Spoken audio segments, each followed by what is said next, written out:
Un ministre trop effacé ? Dans les pages du Parisien, ce lundi 28 novembre, de nombreux membres du gouvernement ont partagé quelques confidences sur Olivier Dussopt. Si les nombreuses qualités du ministre du Travail ont été soulignées, sa voix, jugée trop discrète, a pourtant été pointée du doigt. Car pour beaucoup, l'homme politique aurait une voix beaucoup trop réservée et il faudrait même pousser les enceintes pour l'entendre. Des bruits de couloir concernant lesquels Olivier Dussopt s'est déjà épanché.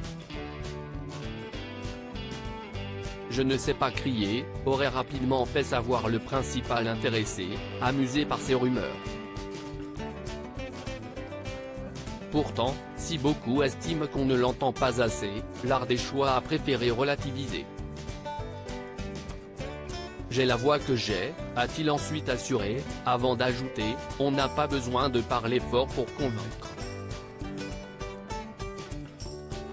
Supérieur à Elisabeth Borne, Bruno Le Maire. Découvrez les ministres à leur début. Olivier Dussopt, cet homme politique dont il est très proche dans les pages de l'Express, le 22 novembre dernier, le journal était revenu sur les nombreuses amitiés qu'entretient Olivier Dussopt au sein du gouvernement. D'après les confidences recueillies, le ministre du Travail, de l'Emploi et de l'Insertion s'entendrait beaucoup avec le ministre de l'Intérieur, Gérald Darmanin.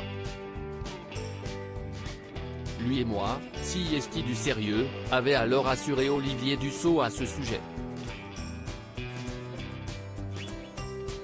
Des confidences avérées car comme l'avait ensuite précisé un de leurs amis aux médias, les deux hommes politiques font en sorte de toujours se respecter.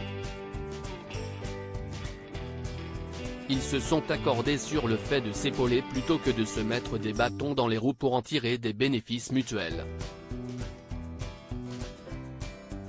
On peut dire que ça a plutôt bien marché, pouvait-on découvrir. Crédit photo, Stéphane Le Mouton.